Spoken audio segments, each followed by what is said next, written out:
Good evening, El Paso. Welcome to Philosophic Dialogues from La Frontera, where we share the fun of the big questions with you. My name is Kim Diaz, and I teach philosophy at EPCC. My name is Jules Simon, and I'm a philosopher and teach and work at the University of Texas, El Paso. And today we're exploring the fronteras between history and philosophy. So, Ms. Erika Marin, our guest today, is the first El Paso native and Latina to be appointed as director of the El Paso Museum of History. She has been with the City of El Paso for nearly 3 years and recently served as curator of the museum.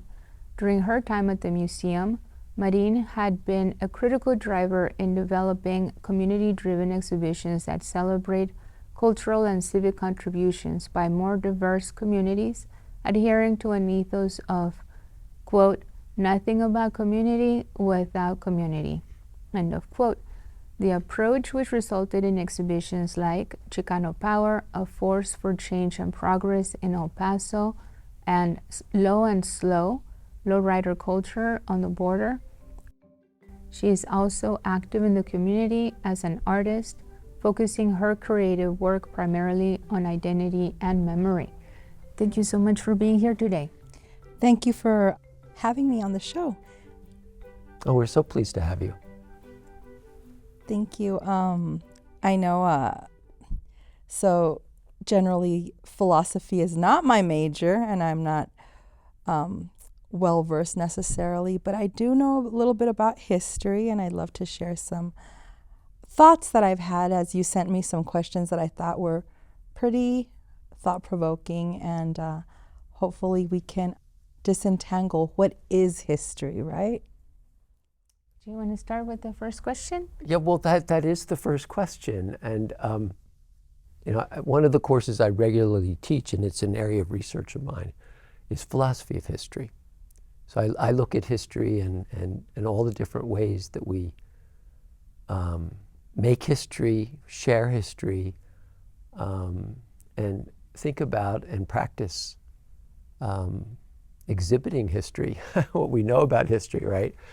And I'm especially interested in the function that museums have, the role that museums have in communities as being a certain kind of historical voice or channel for experiencing history in a different way than through a history book or in the stacks in the library. So what is history for you, Ms. Marin? Well, I mean, when we talk about history, we talk about change over time, right? We talk about the study of recorded events, but really it's not just the study of recorded events, it's the study of unrecorded events, or not in a traditional sense, not because someone necessarily wrote them down. They could be through handed down through word of mouth, stories, passed down in non-Western ways.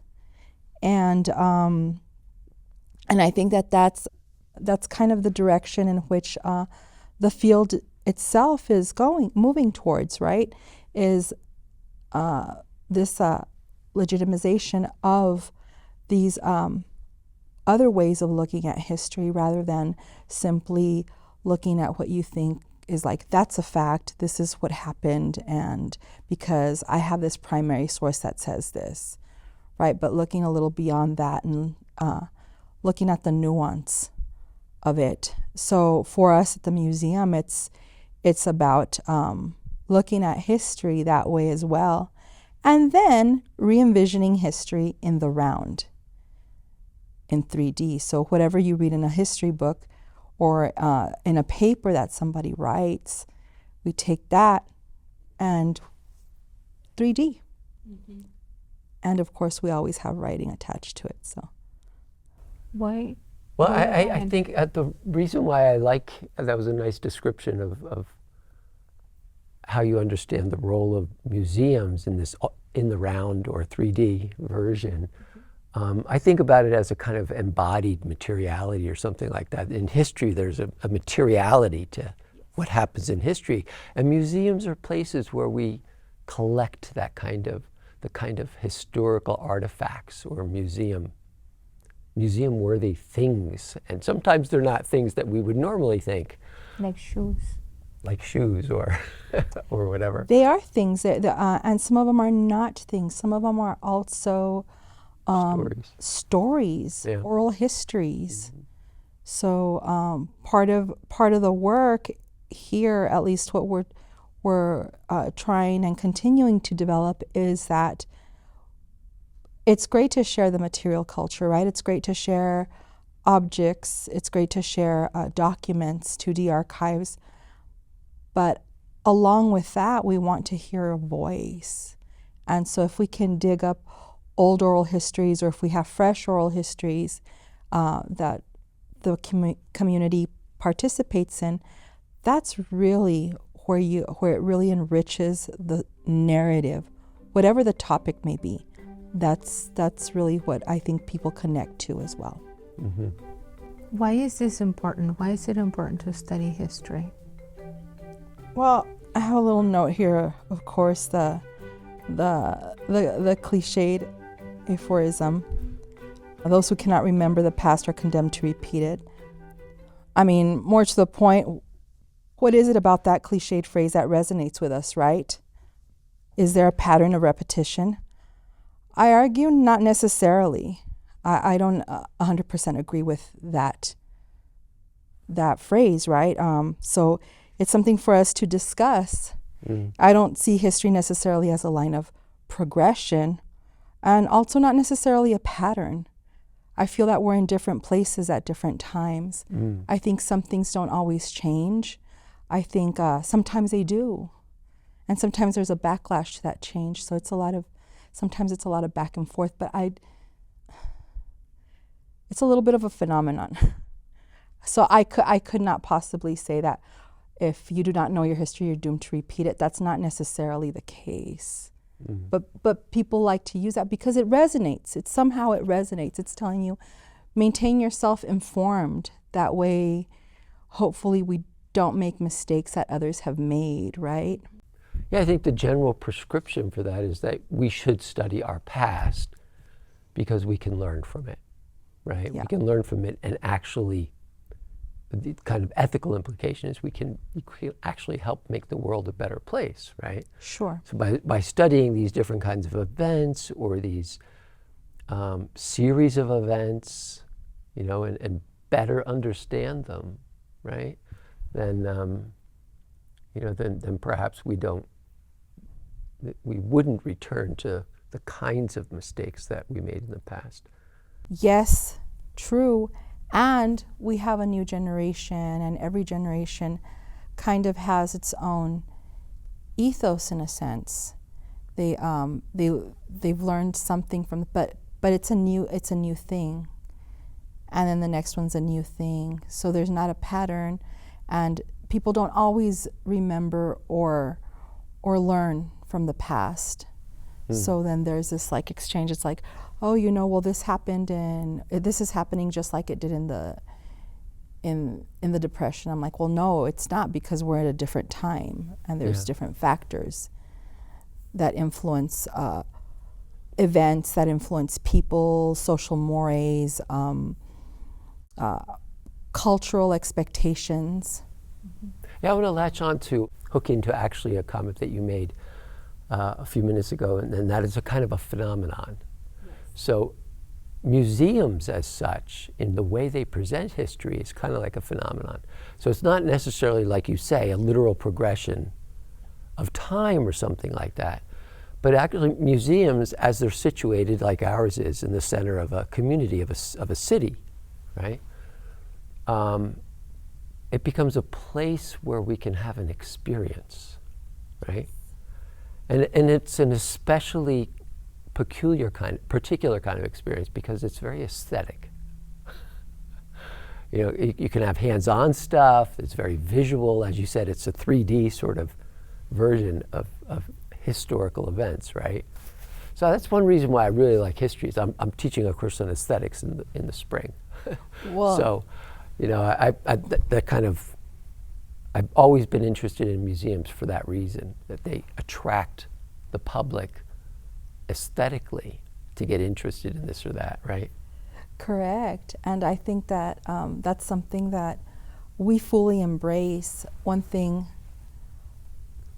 I'm very fortunate. I have a very creative and talented team. And I push that.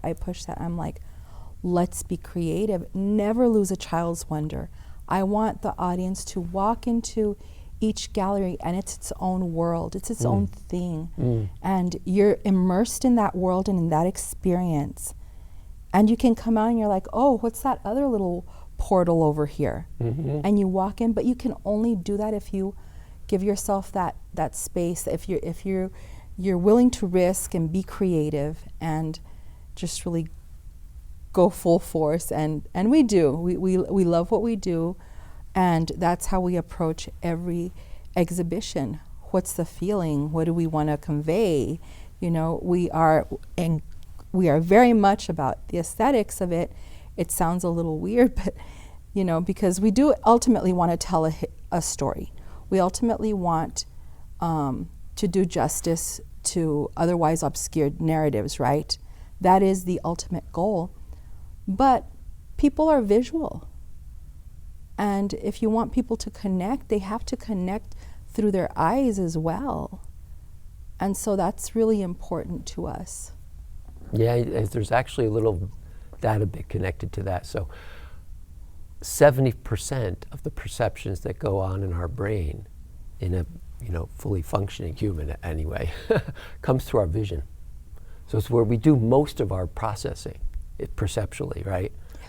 So that's pretty interesting. And I've been in many museums where there's this kind of restricting of vision, and they'll have like an oral presentation or something like that. You'll go into a gallery or something and there'll be sound and some kind of sound exhibition or something like that. But in terms of what you were just saying, in my recent visit to the museum, I really did feel like I was going from not only gallery to gallery, but it was kind of like going from a neighborhood to neighborhood. Or a different galaxy. Or a different galaxy, exactly. For the Hubble exhibit, right? Yeah, walking through that was pretty fantastic. Anyway, that was very impressive work you've been doing. Thank you.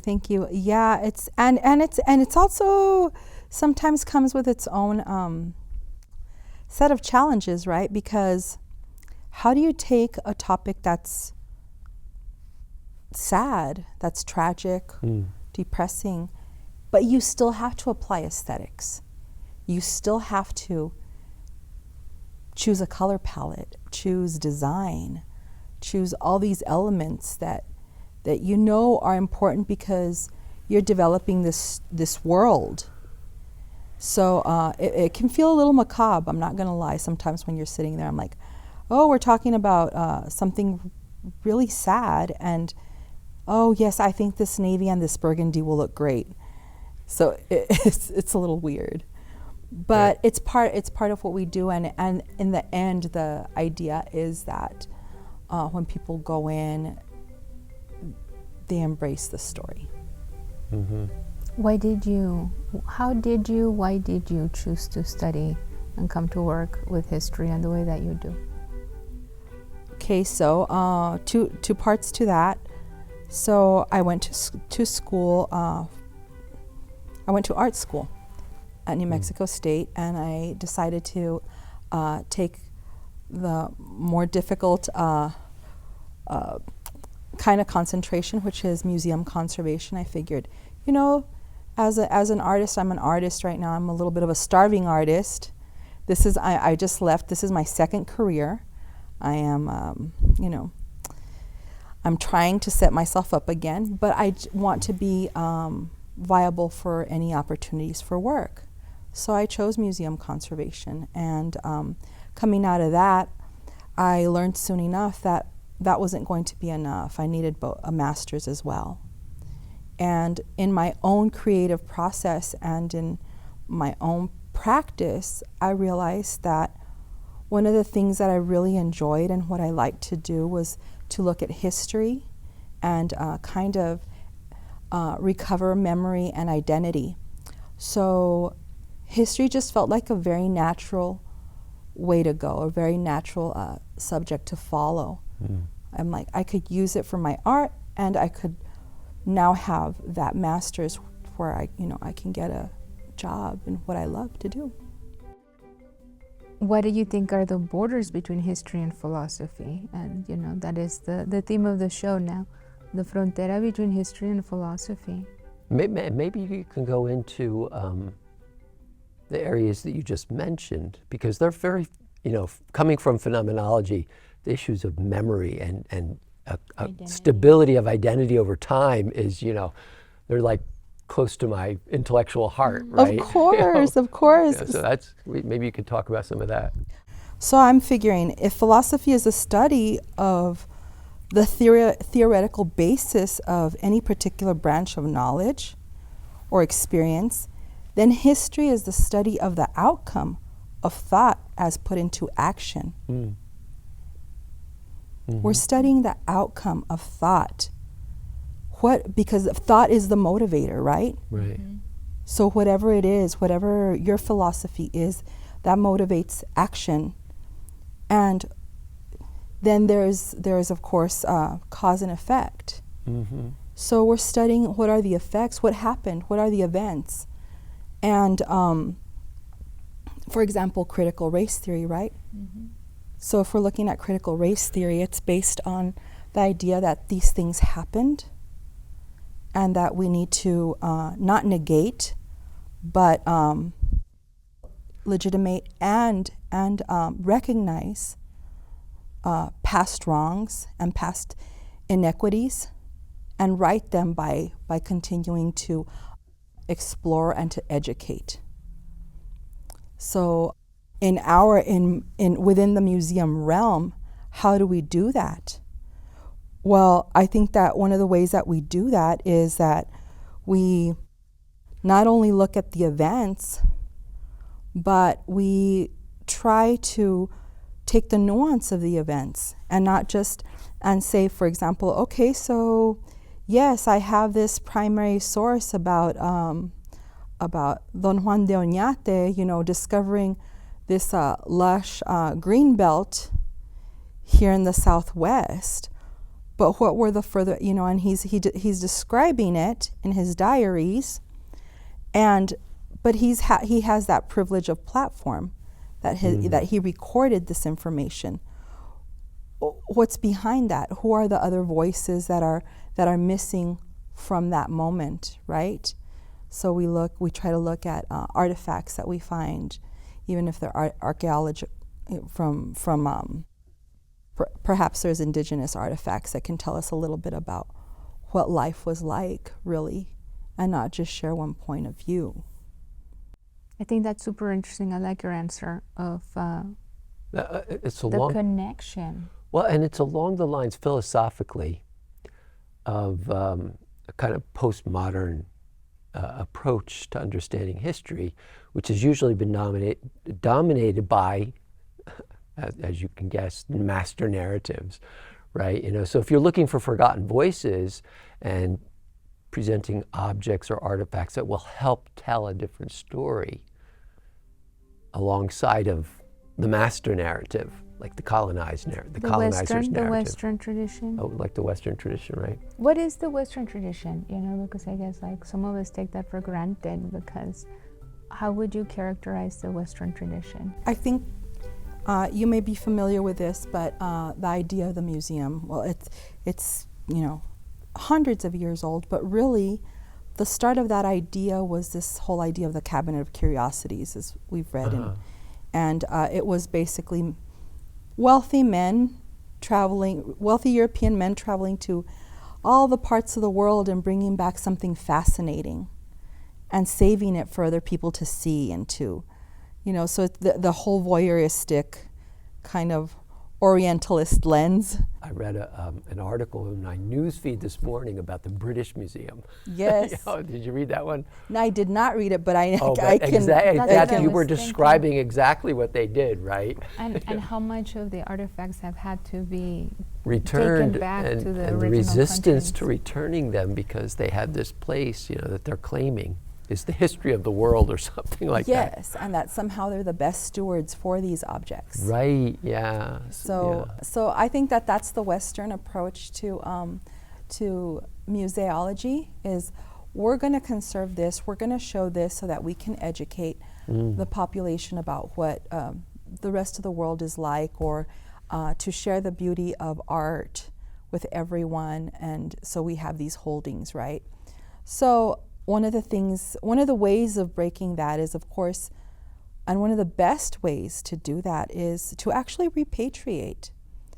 If you have something that belongs to an indigenous community, and you know you probably should not have it in your holdings, the best thing to do is to repatriate, because now what you're doing is you're challenging that master narrative that you're the one that ought to have that. But you should say, no, it belongs in the care of the descendants of this group of people, and rather than maybe creating an exhibition with this kind of voyeuristic way of display, maybe instead you invite other groups to share their own personal items or their own artifacts, which is something that we have right now with Away from Home. We invited our community partners up in northern New Mexico, the Chiricahua Apache Nation, to if they cared to utilize a space to share some of their objects, and they did, and they set it up. It was completely their case, and we it's a way of sharing culture without you deciding how that culture should be shared. What a wonderful directorial decision, because then what you're curating then is not just these objects that I've collected or that this museum has collected, right? But you're curating then the different ways that communities that are connected can express themselves, right? I also through this think venue. of, instead of just that I collected, but like this is the norm, and isn't all that other stuff interesting or weird, like whatever that culture has, spears, like look at how uncivilized they were because they use spears instead of gunpowder, right, like we do. This sense of we're civilized and they're not, and let's look at their artifacts.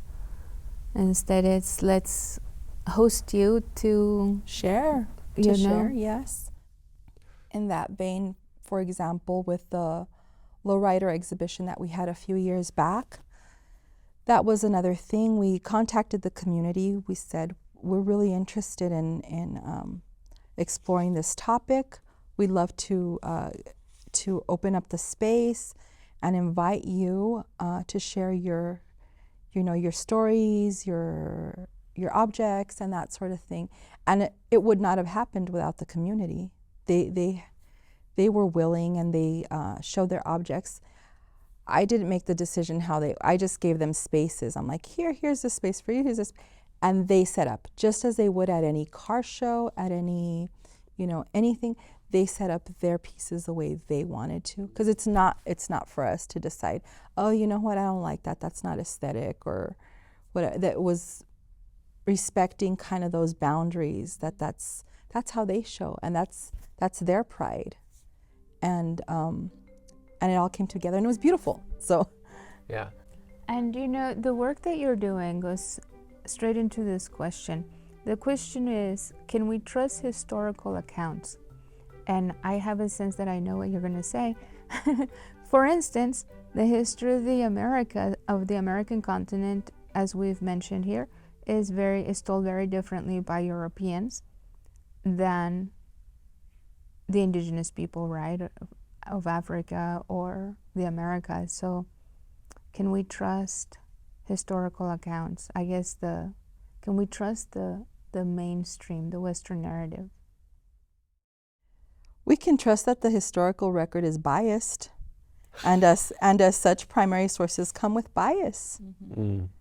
That is actually what makes the study so interesting, right? Uncovering the motivations behind what's recorded. For years, people only trusted what was written, and they privileged those writings as just flat fact.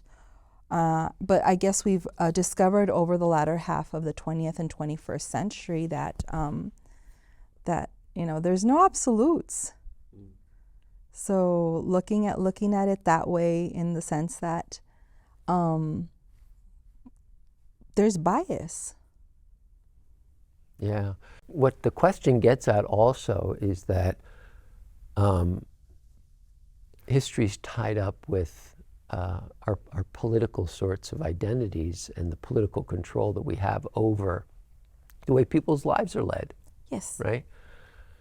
And so it's the role of an enlightened museum director or an enlightened museum community, right? Sure. A community built around a museum that has a central place in a community, right? Because it's showing in this educating way certain views on history.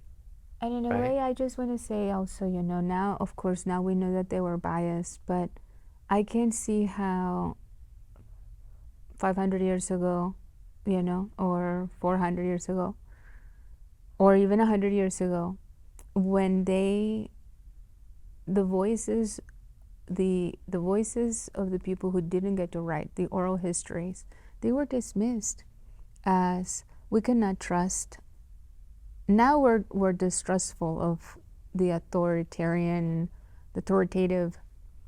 narrative as biased, but similarly, I think that the mainstream story was distrustful of, for I don't know how long. Sure. As you can't speak about this with authority because, well, obviously you're biased and I'm not.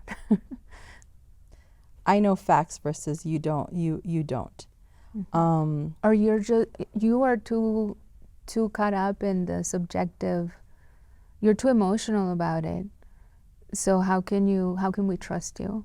Exactly. Rather than saying, well, the people that wrote that also had emotions, and they were also emotional when they wrote that. So everyone has emotions, unless you don't. It's another story.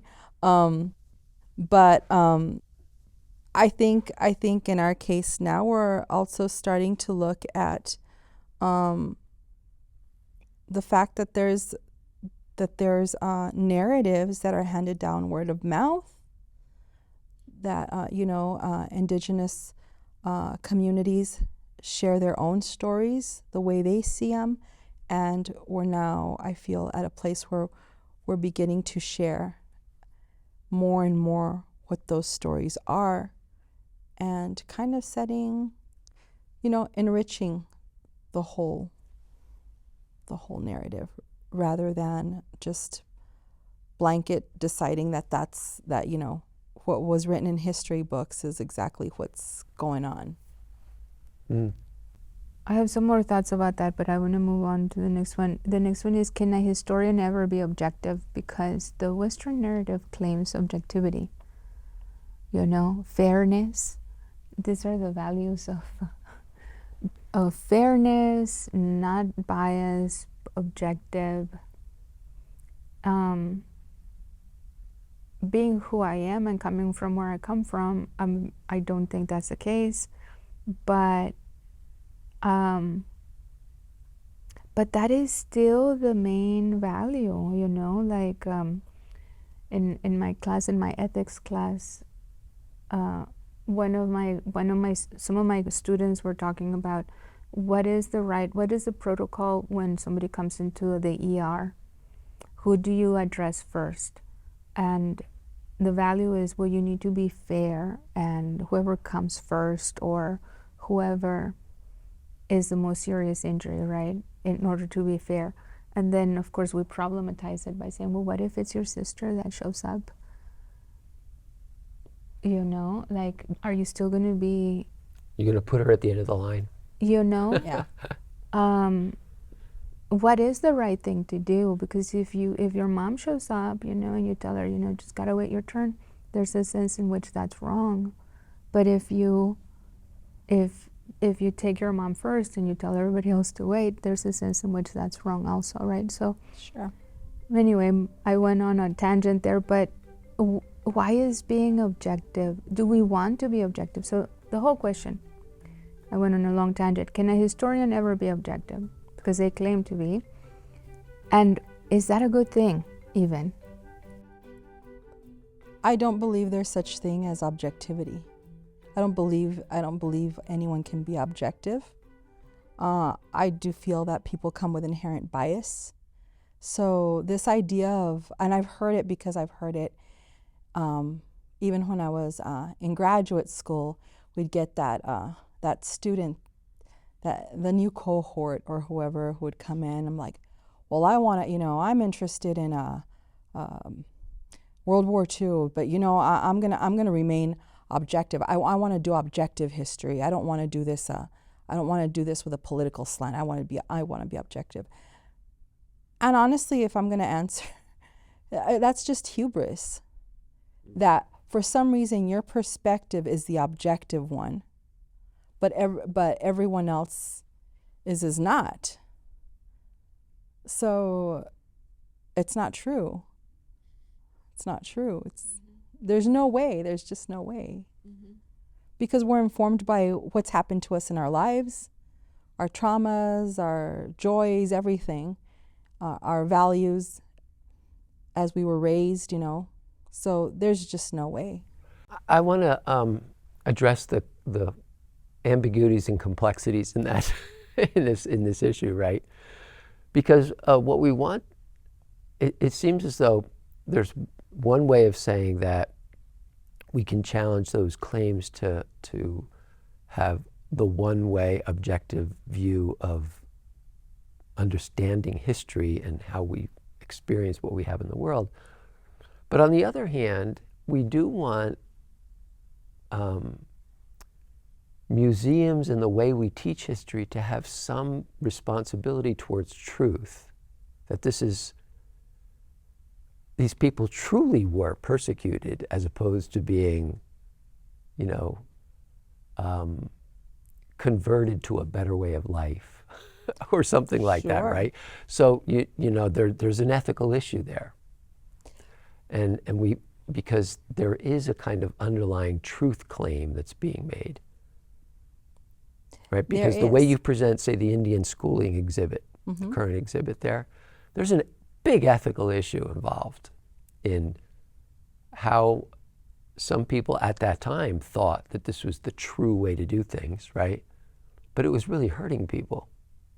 It was hurting the indigenous people by forcibly, violently taking them away out of their families and traditions and traditional ways of schooling and education and language practices, right?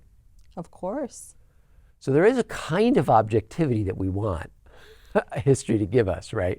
Like the truthful kind. The outcome is the objectivity. Yeah. The outcome. What was the outcome of that? Yeah. And that's right there where the real truth lies. Mm. Okay? Because you can, anyone, back in, I don't know, in the 1910s, 1920s, when these boarding schools were in full swing, the idea was, well, look at them, they're barefoot, they're illiterate. They don't know how to dress. They don't know how to dress. They're dirty. We're giving these children a better life. They are learning a trade. They are washing up. They have their haircut. They have shoes. And we're doing better for them. But what was the outcome? The outcome was, it was you were torn away from your families. You were torn away from your roots. There was this disfranchisement, this continued disfranchisement. And along with that, just this like generational trauma. So that's an outcome, and that's very real. That's very real. When I state, about bias, we come with inherent bias. We're gonna come at something with whatever lens that we grow up with. So I can't ever say that we're truly objective, but we can look at outcomes and say, hey, that did happen though. Look at this. Mm-hmm. Mm-hmm. Yeah, I think it's just it goes back to the hubris, right? Of believing that my way is the right way, and negating all others as less than. Well, growing up here in the United States and K through 12 education in terms of history for us, it was like the idea of teaching history was like, who are the presidents, and who is your favorite president, and Abraham Lincoln and the Emancipation Proclamation, and then everything was great. And maybe there were some struggles, but then MLK made it right. Just this really, really washed over idea of racial relations and historic events that were not helpful to me in studying history as a kid, or anyone, I imagine. And that leads me to my next question, which is, how does living on the border influence, well, your perspective of history?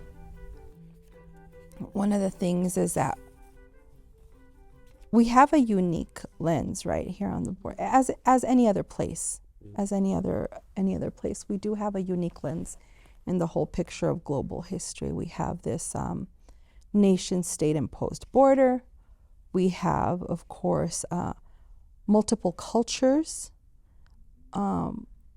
maybe a dominant ethnicity, and stratified socioeconomic constructions, So I think that just kind of, we have a very unique idea of the border and about our own place in history, different from anybody that maybe from Idaho or maybe another part in Europe or Africa for that matter, right?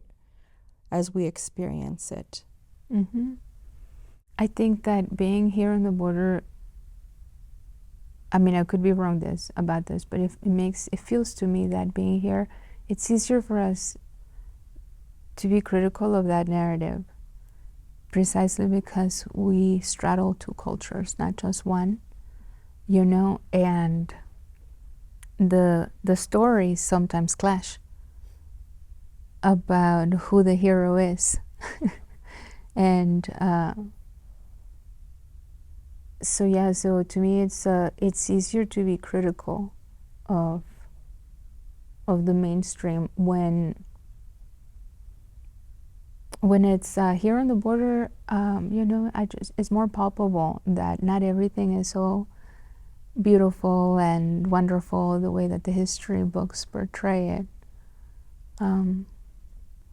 I think in some ways we are also in a bit of a bubble. We're fortunate here in El Paso because even if we do get some pushback, 80% of the people kind of have a similar story, right? Similar cultural background. So I have stories from, like, say, a colleague of mine who's up studying in Kansas City, Missouri, getting her master's in public history, and it's very different up there. Mm-hmm. Their narratives are different. The pushback is different. Her perspective is a minoritized perspective, for sure, right? It's a little bit different. I want to go back to the objectivity point. Okay. Because I'm still as I'm talking, but I'm also thinking at the same time, kind of working through my own thoughts. And one way that museums can at least position some level of objectivity is obviously through artifacts. Mm-hmm. Through whether they're 2D or 3D. Those are ways, those are tangibles that people can see, that they're like, okay, this is real. This is real. Nobody can deny that there was a Chinese population here because they found these objects buried under some building in the 79901. Mm-hmm. Or look at these documents. These documents say that this woman of African American descent owned this whole swath of land in the middle of downtown, and she owned it until her death in 1918. And she was the richest woman, richest black woman in El Paso. So you can't deny those things, and we have tangible evidence. Yeah. And the tangible evidence is what lends that kind of objectivity, where people, you can't argue against those things because they're there. Yeah, it lends a certain kind of weight of belief. Absolutely. You believe in that objective reality because we can actually see it and hold it and touch it. And there's no question about the reality or actuality of that shoe, or that document, as you said, right? Yeah. That's really an important role for, as a kind of a repository for evidence, for history, for our historical record, right? And that's really important. I think that there's some of the challenges that you have come up then for the History Museum in El Paso, because it's not a big place. So you can't collect a lot of objects, right? No. So you have to have a certain different kind of directorial role, I would imagine, to run a smaller museum. Yeah, we're a smaller museum. A different philosophy of museum, perhaps. A little bit. I think the philosophy is that we do want to have some very specific holdings, simply so that we have them as to share, so that we can share with the community, of course. But the best part is when people bring their objects and share them and loan them to us for exhibitions, because they're in the right hands. They're in the owner's hands, and they're sharing not just with the El Paso Museum of History, they're sharing with their neighbors. Yeah. And that for me is a much more valuable than if we have it in our own collections. As an issue of museum identity that works with memory in a certain way, right? I think that's an important distinctive role of the El Paso Museum of History, as opposed to a larger museum which has these big rotating collections. You can make a place for others to show their things and have their voice and have their expression, right? I think it's a wonderful innovation for the museum, as opposed to having to try to rely on a model of how museums should work, to have this kind of almost dynamic museum. Yes, the idea has been in the past that you want to develop a significant collection that reflects whatever it is, whatever your mission is, that is in line with your mission, and that has that very specific relevance, and that you're rich in those holdings. But the thing is that as a history museum, most of what we have has cultural value and not necessarily monetary value, right? Or if there's a monetary value attached, it fluctuates with trends, with what is considered collectible or not collectible. So I like the idea that we maintain a somewhat conservative collections area, and kind of streamline and get that really tight and well cataloged and in a way to share, but that we don't pull all of our exhibitions just straight out of our holdings, but also look to community, because the platform is for the community. It's very different. It's very innovative. It's very dynamic. And that seafoam dress, the seafoam dress that somebody lent, that woman, that it's beautiful. But it makes me think of, you don't need to own it to showcase all the artifacts, you know. We don't need to own everything. It means a little more when we collaborate with community. And that's kind of the idea that most of the exhibitions there are community-based. Very important to do that work. It's not easy, but it's something that's much more meaningful because then the community takes ownership. So the idea is for you to walk in and for you to somehow connect and see yourself in the exhibition in some way.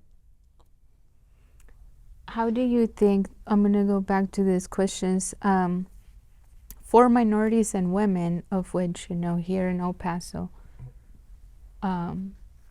even though 80% of El Pasoans are of, you know, Hispanic descent, and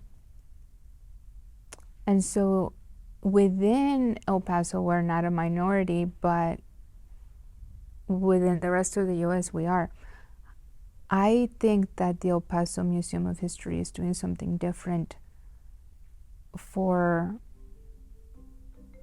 especially under your leadership, than your traditional museum. So my question is, how, for minorities and women, how is learning about their history, like lowriders and luchadores, significant beyond studying the traditional Western narrative? I think for minoritized communities, looking at the different areas of the different disciplines within history, right? You can be a public historian, you can be solely a cultural historian and an oral historian. So all of those different facets now that are becoming much more popular as kind of like your own branch, and where it sets up its own methodology and that's what you follow, has really opened it up to explore obscured stories that have not been shared necessarily about women, queer folk, indigenous communities in the surrounding area, because people didn't just die and disappear. You know, there's indigenous people walking around here all the time. We're still alive.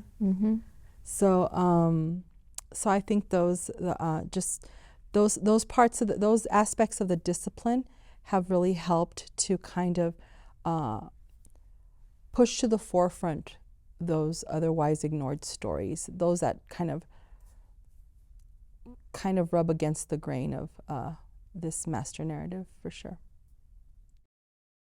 This goes back to like a previous question, you know, in terms of objectivity. And do you think it's possible for, I'll read it straight from because otherwise I'm going to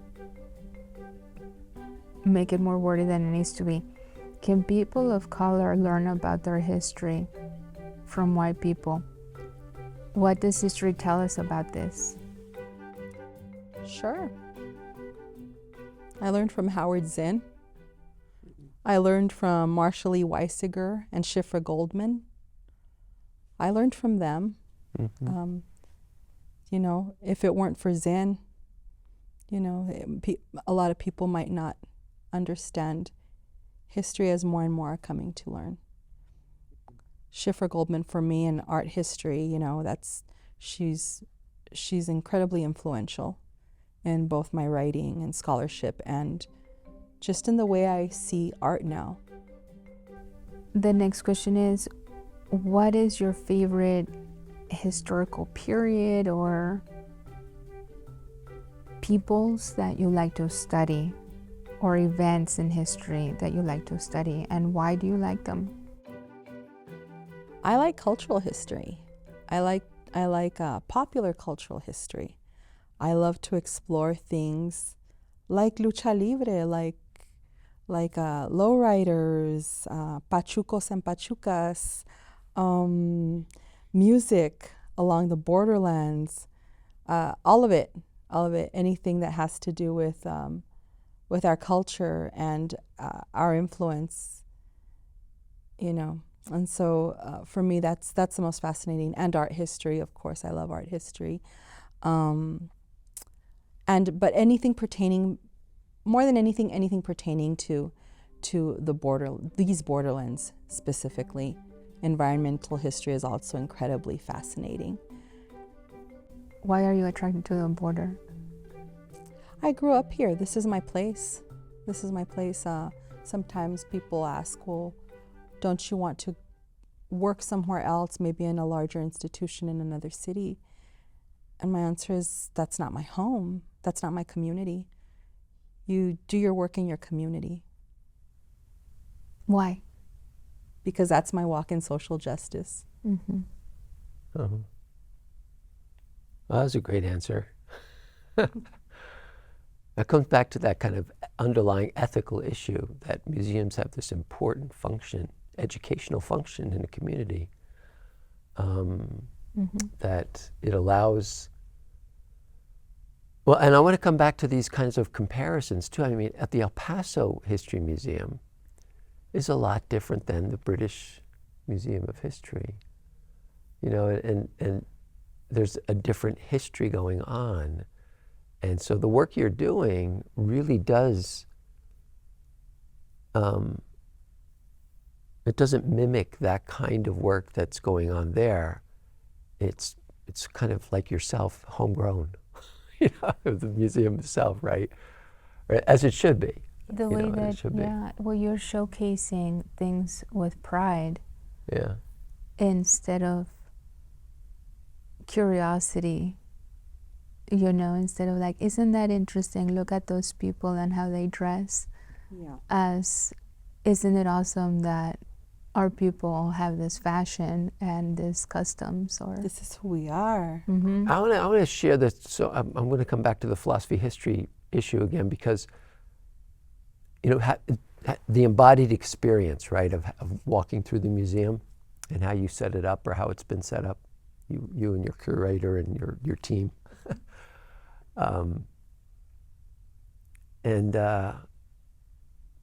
So as an educational sort of experience, there's some significance in placing the Hubble exhibit as this kind of observation of what's going on in the universe, you know, in between the Indian schooling one and the colonial kind of fixed exhibit, right? Right? And so it lends some level of credence and objectivity and truth claims to these other cultural social exhibits, because this is what's going on in nature, and we have the enlightened insight to be able to say, this is what's been going on culturally and socially, right, in these other two areas. It's an interesting way to set things up. Yeah, and once you walk through, you start feeling incredibly existential, right. And you're like, okay, well, this perspective, right? We're talking about the universe now and multiple galaxies, and I remember during installation, I had just recently seen this Netflix movie, Don't Look Up, and I was for some reason traumatized a little bit. Took me back to my Cold War childhood trauma. So I asked the engineers that were there, I'm like, so you know that movie? Have we ever been close to being hit by a meteor? And they're like, of course. I'm like, oh goodness, oh great. Great. That puts a whole lot into perspective, right? That puts humanity into perspective, and it's also timely to have an exhibition like Hubble here, even though the scheduling was kind of, the reason we have it now is due to COVID and other factors that beyond our control, but kind of timely with, of course, the rich people wanting to go up to space thing, you know, so kind of shares a little bit with the community about that and what space is and what it really means. And it's much more larger than any one single human being can own or colonize or grasp. Yeah, and on an educative level, though, I got this, had this interesting insight about besides validating the objectivity Sure. of the different Absolutely. sorts of ways of looking at our world and our universe, right? But it gave me a sense for museums are places where we can go to discover different dimensions of our human life, right? And it was so interesting, right? That in the cauldron or the dynamics of this border area, with the kind of retelling of the narratives of what's going on here, you know, you have, our museum has, you know, this interesting exhibit that you can discover the world and the universe we live in different ways. Yes. And go on this kind of discover your past here, right? Yeah. And not only discovering the universe, but discovering these kind of different cultural aspects and ways to look at our history. So, great work. Thank you. All applause. I have Thank one you. more question from this zoomed out perspective, right? We've gone through the nitty gritty of the barrios, the different barrios, and now up here at intergalactic perspective. Do you think that humans, well, the question is, having studied history as you have, do you think it's possible for humans to live in peace? At the risk of sounding like a fatalist? No. Well, feels like a trick question. But I just feel that conflict is a natural thing. Unless we manage to checkmate each other into submission on fear of global annihilation, we will always have wars, right? I hope that that's not the case. I guess the other part of me says, you know, well, maybe if we have this reckoning, we can have that reconciliation. The reckoning of, we push against these master narratives. We share more information. We share multiple perspectives. We have the platform to do it as a museum. And maybe there's hope. Maybe with the next generation, there's hope. And they see that, you know, they're sensitive to multiple perspectives, to the fact that, you know, that every human being deserves to be here and to live and to have a dignified life. And that is the hope. The hope is that after that reckoning, where you don't want to believe, but it's put in your face and you have to start to believe, that we can reconcile those differences and then maybe move forward. That's the Wonderful way to end our Yes. dialogue today. A little hope for moving forward. yeah. Right? Yeah. Thank you so much for being here. Yes. It's been a wonderful dialogue. Thank you. Thank you for having me. It's been an enjoyable conversation.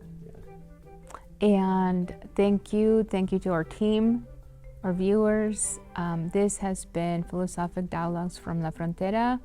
Our guest, Erika Marin, Director of the El Paso History Museum. My name is Kim Diaz. Joel Simon, thank you all for joining us today. See you next time.